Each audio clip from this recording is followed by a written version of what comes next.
Football's back, baby, which means with all the tailgating, touchdowns, and fun, unfortunately comes the bad, which is injuries. And we got a lot of them in week one. With all the major injuries to players like J.K. Dobbins, Aaron Rodgers, Cam Hayward, you might not have heard about an injury that sounded pretty scary, but thankfully turned out all right.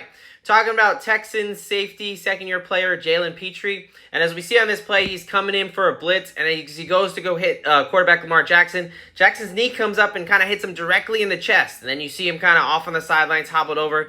Play really doesn't look like a ton, but unfortunately, Pitre suffered what we call a bruised lung or a pulmonary contusion. And it's when you basically have a direct blow to your chest, and it affects the lungs, and you basically have a bruise on your lungs. So what is a bruise? All a bruise is really a pooling of blood due to a response of trauma. So in that case, that would be Lamar Jackson's knee, hit his chest in just the right spot, and it caused basically a bruise on the lungs to where there's swelling, inflammation, and blood buildup in the lungs. So it's a pretty scary thing where you're not thinking much, but there was reports that Pitre was actually coughing up blood on the sidelines. He wound up getting rushed to the hospital in Baltimore, and there was some concern.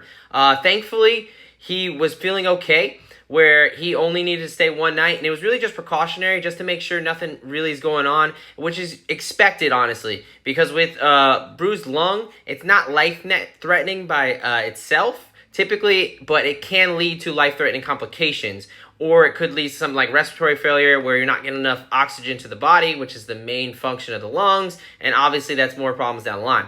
But thankfully, he was released the next day on Monday morning, and he's in good spirits. Now, as far as the return timeline, it's a little bit tough. Typically, it's more of a weeks thing than months, and it really just depends on severity. Best news is that he was released the next day, which hopefully means it's more minor. And really, all we have to compare it to is back in 2013, Cleveland Browns rookie Barkevious Mingo. He suffered the same type of injury. He actually stayed 2 days overnight. He wound up returning to practice 2 weeks later, and then returned to the game field a month later. So with Pitre only staying one night, we're going to hope we're going to hope that he gets back to the field sooner. We're going to have an update tomorrow from head coach D'Amico Ryans. So let's hope that Pitre's back on the field. Thanks for listening. Follow for more.